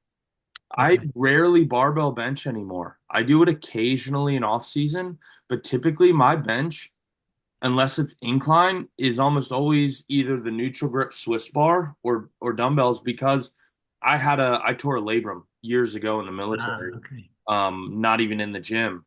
And it will piss my shoulder off if I push bench hard. Because of this fixed position. I can push bench hard as I want. It is on a neutral grip for Just with it. I gotcha. Okay. Yeah. No, that's great. Thank you so much.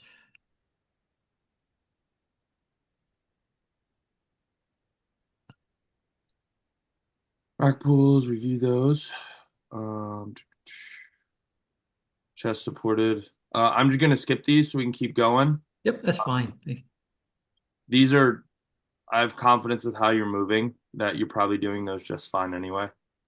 You can't really cheat a chest supported row like that because it's just pulling you around the bench. Rear dumbbell fly. So almost ideal. I've no doubt the rear delts are working. So it's when that elbow kicks back there, we've now lost and we've loaded the big parts of the back. To keep the rear delts in the focal point, the difference is this and this. So if I'm spreading here, keeping that elbow in line with my wrist versus kicking it back, I'm now going into the big meaty parts of my back, my erectors, my lats, all that stuff. Whereas if I'm keeping the elbow in line with the shoulder and the wrist, it's loading that rear delt, that strap that connects into the tricep down there behind the main delt. And that's the trick. That's the nuance to rear delt flies. Is it's literally just kicking those elbows back or keeping them in line.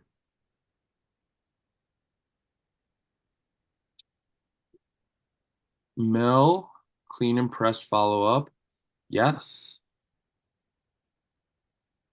Good.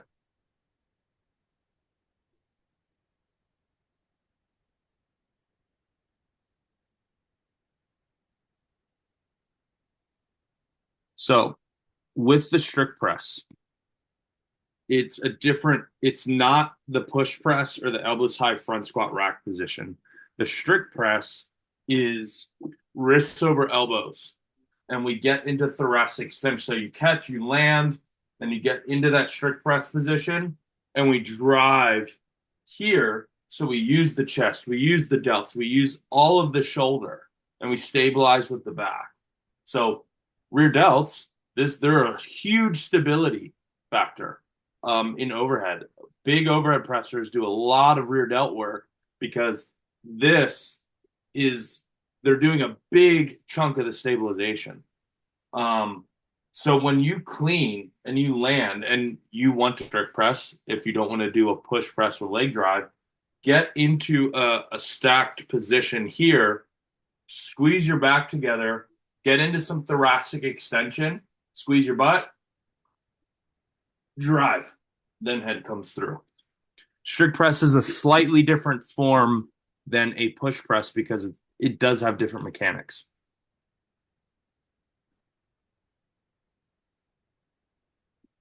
Stefan, deficit barbell deadlift.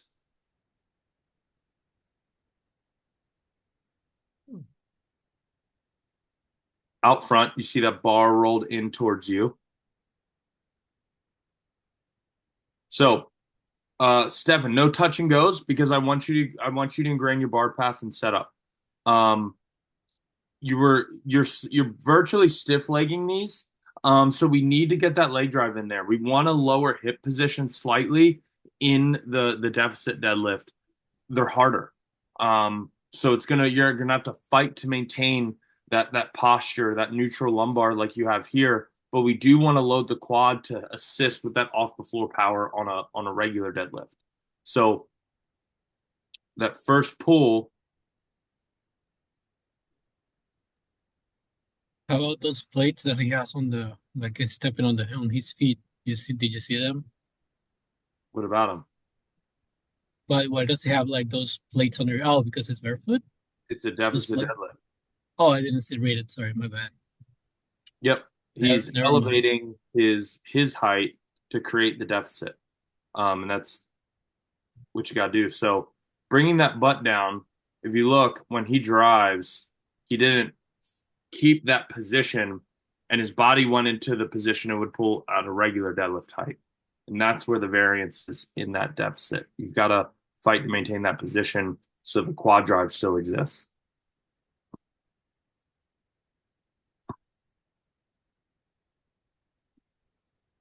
Seated barbell shoulder press.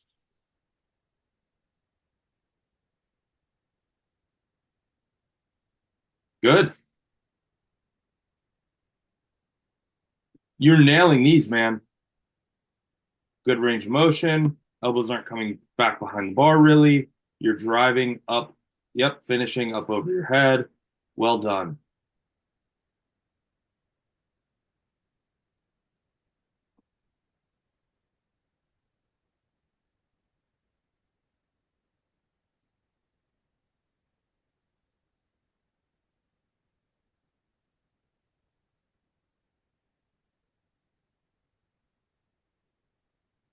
Matthew, these are pretty good. So Matthew Riker's deadlift. We're spending a lot of time down here. So I want you to ingrain getting down and getting in position and going, and less thinking in the bottom. Because you've got pretty good positioning. Your butt kicks up ever so slightly, and then it pitches you forward. So what we want to do is start you in this hip position here, which means you may have to take the bar ever so slightly over a little bit more of that midfoot, because now the bar's behind you and you have to fight it from swinging out. So bringing your hips up slightly should suck your knees back, and it'll allow you to push back into your hips. So if we bring our hips up so they don't kick up when we pull, we bring our hips up and we sit back and then drive.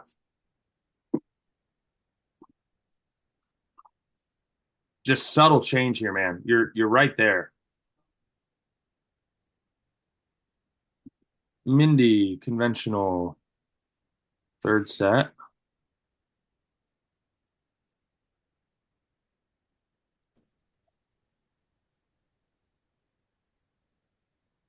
Soft lockout. Those hips, let's see how everything is.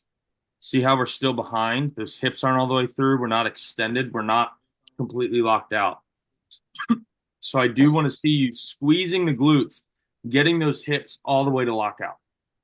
But the rest of your pull pattern looks beautiful. Thank you. I haven't deadlifted since October. It hasn't been in my programming, so just want to make sure I got that right. Yeah, your deadlift looks great. Just finish the lockout. Okay. Thank you very much. Yes, ma'am. Richard, it's like back squats. Hey, he's got an Admiral the Black shirt on. My man, I appreciate you. It's the Follow the Dopamine shirt. Yeah, I love that shirt. Thanks, dude. That's one of my favorites. If you look, you see how it's got the logo in the wrist? Little fun fact. It's because I got it right there. Oh, nice. Right on. So this squat is 190. I PR'd 195 a couple weeks ago. You told me to go up, so I'm slowly trying to go up, but this is 190 4 times. So that's how I know my PR should be higher. Moving great too. So same thing for you. I want to see you pull that upper back together. Got it. So see how your elbows have this deviation and they're kind of moving around? I want you to squeeze with that upper back. So what it does is you're squeezing, and I don't want to give the illusion that I'm pulling down the bar. I'm squeezing to then drive into the bar. So I'm creating tension and driving into the bar. So there's some dictation. When I drive up out of the hole, I'm driving back into the bar. Got it. But the actual hinge and the squat look great. Thank you.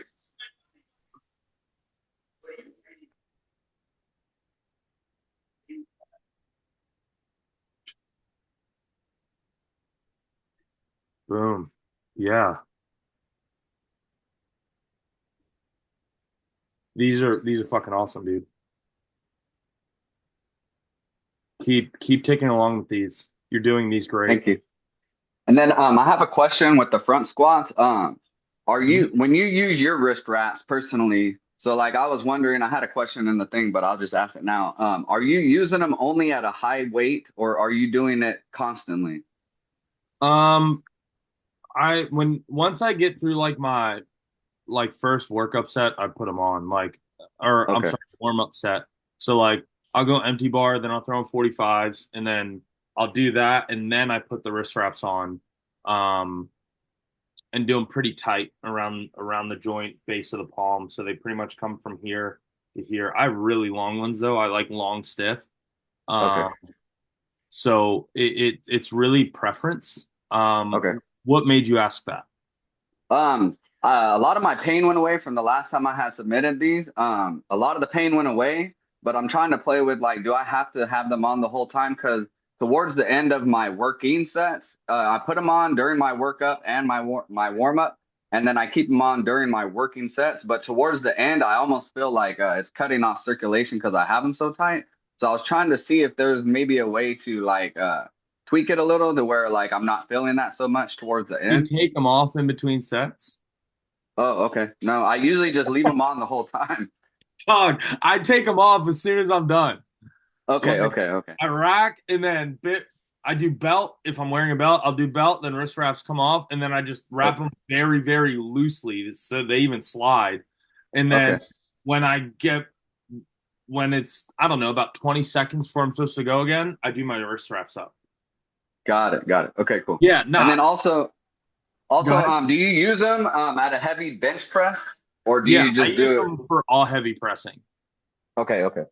Yep, because that's what they're made. So when you're doing them for bench press, a lot of people make the mistake of doing them below where the wrist pivots. When you're doing them for bench press, I literally I go over, and then I come around literally across the base of my palm, and then I basically create like a cast. Right. Okay, cool. Thank you. I appreciate that. Guys, you can take your wrist wraps off in between sets. No, I leave them on. Bold man. Bold move, Cotton. All right, Benoit. Back squats. I'm trying to power through these last couple so we can get a few minutes of Q&A.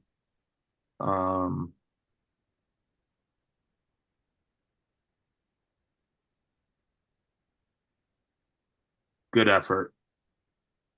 A little shallow, just a hair shallow, Benoit, but the squat themselves look great. I mean, you doubled 325. That's a PR. Hair shallow, but you're moving weight, dude. You should be stoked about that. That was massive. 325 for a double. Let's go. Bench PR, 255.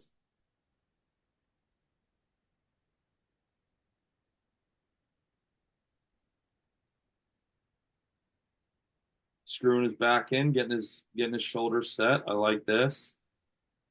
Some visualization happening.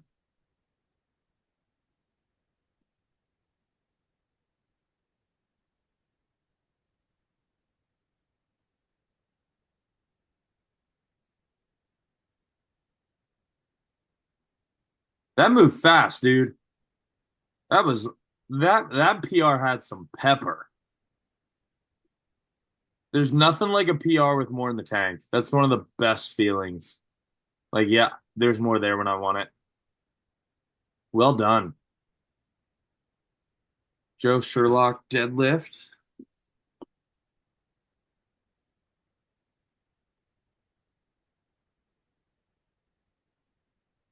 Was good.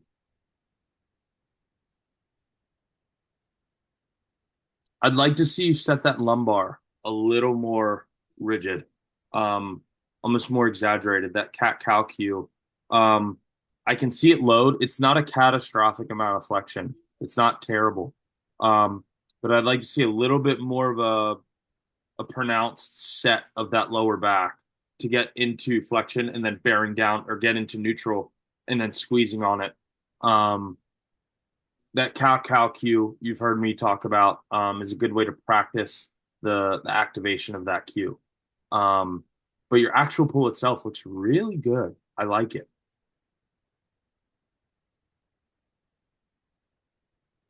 Ken, barbell front squats.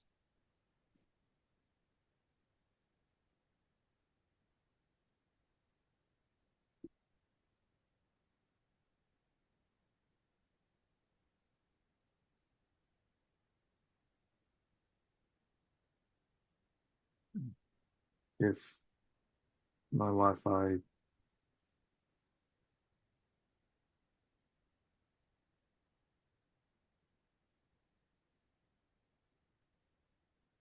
Ken, those are great. Rack position looks good. You got great dictate. You're firing up into that bar.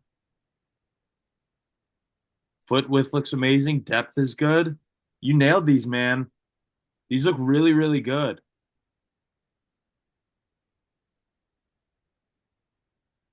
Ken, well done. That was the last one. Ketch, are you still in here? I'm here.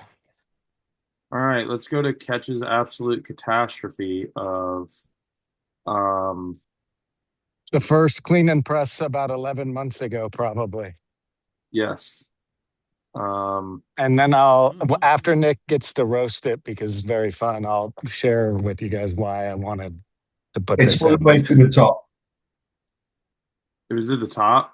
Yeah. Yeah. Like the You must, second one. yeah. There it is. Is absolute, again, this is where the term monkey fucking a football came into play. Again, I have never seen anyone do press this way before or since. This was the most unathletic things on a barbell I've ever seen.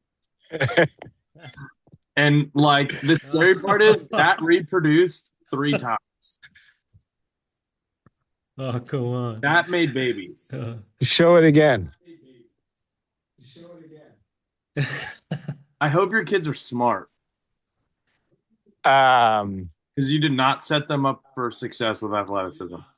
I don't know. I'm actually pretty good at cutting while running. But the point I wanted to make, why I wanted to share this, is I think, first of all, I think the one thing that holds people back from sharing form checks that I hope people outside of these calls realize is they're nervous about looking stupid. And I think one of my superpowers throughout life is I don't really give a shit if I look stupid. It's why I'm able to improve, because anything you do over and over again, you're going to start out looking stupid and you're going to get better. It's just the way things work. Like if I asked Nick to throw a curveball like I can, he probably would look stupid the first couple times he tried. But if he kept doing it, he might look pretty good at it. And I think a lot of people stop in the looking stupid because they don't want to be in the gym being embarrassed. And the reality is I wanted you guys to see everyone look stupid. And I could have shared, like, my clean and press looks much prettier now, but I don't want that. I want you to just see the stupid. So hopefully it takes some of your fears away about sharing because the worse it looks, the more you need Nick. Yeah, that's literally my job. I don't, if you guys notice, I don't bully anyone like I do Ketch. Ketch is for whatever reason, it's what he responds the best to when it comes to coaching. Negativity. So I mean, if you never send a form check-in, there's no way that I can effectively coach you on a movement pattern remotely. And if you don't give me the chance, like when someone says I've never done this before, my reaction isn't like, oh God, here we go. I go, cool, clean slate. That's the first thought in my head. I'm like, sweet, clean slate, fresh skill set. This is going to be so much typically easier than ingraining someone who's done it terribly for years because they don't have that muscle memory, that connection built up yet in the movement pattern. So if you're worried about looking stupid, that should be the least of your worries here, because the fastest way to not look stupid is to let me help you. I mean, there's no other way to say it. So Ketch probably, I would say the first year of this, once a week had a movement where he just looked stupid. I mean, his deadlift looked stupid. I hated everything about his deadlift. And he's like, oh, my back's so strong. And the reality was his back was actually weak. That's why it was happening. I periodically call him glass back Ketch. But he just went through this whole back rebuild program, and he fought me on it. He was trying to negotiate duration, and I held the line. And he just finished. I have a text to prove it, and he's like, my back feels absolutely fantastic. I have confidence in it. He's doing these heavy hinge patterns, and he's not even thinking about the risk. He's thinking about the cueing and getting it right, and being stoked about the weight and the volume that he can now handle with his back. And it's all because he wasn't afraid to look stupid. So there's an art to that. And in the same stroke, I told Ketch he's a 10 out of 10 friend and a 3 out of 10 client. He's hands down one of the most frustrating people I've ever coached. And I promise you, none of you guys will beat that. Yeah, so use Nick and get help, because you will get better and you won't annoy him as much as me, and he'll never be as mean to you as he is to me. Never. I'm here to help you guys. Help me help you. Submit the videos. I mean, anyone, I feel like we're preaching to the choir here a little bit, because if you're in here, you've likely submitted or you're looking to submit. So if you are one of the people that are lurking here that haven't submitted, I can't emphasize this enough. Submit the video. Help me help you. I mean, we have Richard, when he first started submitting, his movement pattern was absolutely all over the place. It was so disconnected. It was so discombobulated. And now if you were here when I watched his front squat, I said, don't change a fucking thing. Cause it looks beautiful. But that's because he pulled the trigger and just submitted a video week after week after week. And he allowed himself to get there. He gave himself the opportunity. So it's help me help you. With that being said, I've got 5 minutes. Does anyone have any questions? Nick, yes. Simple question, bottom line up front. Can I do back squats instead of front squats? Are they interchangeable? No. No. Okay. Then it gets more complicated. So I have problems. So I had the shoulder replacement last year. And I don't know and I couldn't even do squats before that. So I was using the Smith machine to do everything squatting. And now suddenly I was like, man, I can actually get in and do squats.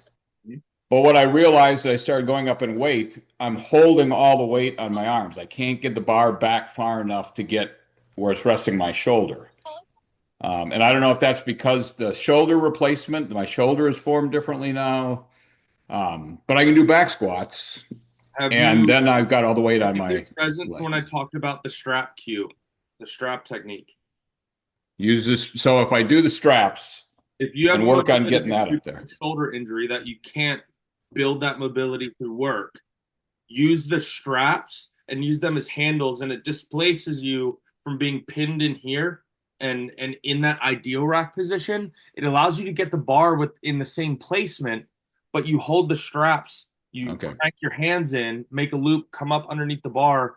If you go back and watch the video of Bart Rak doing his front squats, he's doing exactly that. Okay.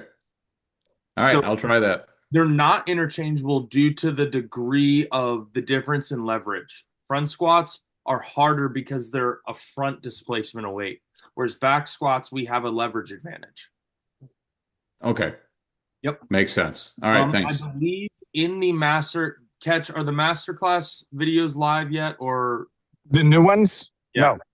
So we'll have them soon. There's a front squat masterclass that we shot, and I do go over the strap in method. Okay. Yep. Sounds good. Thanks. Yes, sir. It's also on the YouTube. You link your video with the straps. It's on the Pump Club YouTube. I try to replicate it, so it might not be not the master classes, but your short. I could find that link to it. Apparently, there's a video of me talking about it on the Pump Club YouTube that I forgot about. I think at some point you did a rack tutorial, but this, so there's a lot on the Pump Club YouTube that we forget, everybody, because we've done so much content in 3.5 years. Jeanette, you had your hand raised. I was just gonna ask, like, what program you recommend me doing? I think I know you said it only deadlift once a week, but I think you doing the foundation. Nick, can I answer this? Because I went through the same thing. Yep. So Jeanette, I get what you're thinking, because I've been exactly in your position where I wanted my trap bar deadlift to go from 500 to 600. And I thought the answer, and Nick knows this, was every week, every 2 weeks, I would push myself on the deadlift to the heaviest possible set I could. And what that got me was about 2 years of having a 500-pound trap bar deadlift that never got closer to 600 pounds. So I know you're thinking in your head, well, the foundation only has 1 day a week. And you're also thinking when you see the deadlifts, well, I don't want to do 8 reps. I want to do 1 rep. And I've been there, and I can tell you it leads to possibly years of being stuck where you are. Oh, okay. So as soon as Nick and Adam said, are you ready to just do your deadlifts how they are in the program? I actually watched doing the 4-day foundation. In the 4-day foundation, the heaviest deadlift set it's only 1 day a week, and the heaviest set works up to 4 reps. And I watched when I did that, and I listened to them, and I didn't try to max every other week. That 4-rep set in a couple rounds of doing that program went from I was doing 405 for 4 reps to all of a sudden I was doing 500 for 4 reps. And that was by following a program, because what you also don't see is everything else in the foundation strengthens the muscles you need for your deadlift. The lunges, the squats, the stuff you don't like to do. I can't the do stuff you don't stuff. like. Yeah. Well, hold on to something and do the lunges. If balance is an issue, you hold on to something on the side. But all of that stuff, I can tell you, translates to the deadlift. And following a program like the foundation will get you there, but you have to obey the rep scheme. If you do Last what time I I did, did it, it's been like almost a year and a half since I did foundation. yeah, if you do what I did and you keep saying, well, this week I want to see how close to 275 I am, you're not going to get to 275. It makes no sense to people who are new to training, but what's going to get you to 275 is following the program and saying, okay, today the program says 8 reps and 6 reps. That's all I'm doing. Plus, I can't really commit to 4 days a week right now. It's summer and it Well, gets you can really do hot. you can do the regular foundation. That's 3 days a week, full body. Right. I think one of the dumbbell ones that I looked, it said it was 3 days a week. It wasn't the beginner one, it was like the intermediate one, I think. Yeah, even at the advanced level, the regular foundation starts out in phase 1, 3 days a week. Okay. So I would just do the intermediate foundation and follow the program 3 days a week. Don't try to max out. I've made that mistake, so you don't have to make that mistake anymore. Okay. Okay? Thanks. You're welcome. Any last questions? Because if not, I gotta go. Can we get a recording of that truck pulling? Sounds Yeah, fun to we see. are there. There will be some people out there with recording of it, so you guys will. I'll make sure Ketch and Adam get the content to do whatever they want with. But today So we is have to give it to Rogue too for helping us. Yes, they sent me out a harness. So today will be the day if there are going to be any fuck ups. Today's the day that they hopefully happen, and not tomorrow at 2 p.m. EST and 7 p.m. EST when it's live. So I don't want to put my teeth into the ground in front of several hundred people, or however many come out to this, and they're scar some kids for life because Nick decided to face plant in front of a crowd. So there will be some content around it. There will be people out there with cameras and stuff. So I'll get what I can for you guys. So I will see you all next week. And remember, if you haven't, the sign-up sheet is in both Jen and I's articles for Nashville, so we can get a head count and see what's what and who wants to go. So I'll catch you guys on the flip. See you guys. Fun. Bye. Yeah. Bye. Thank you.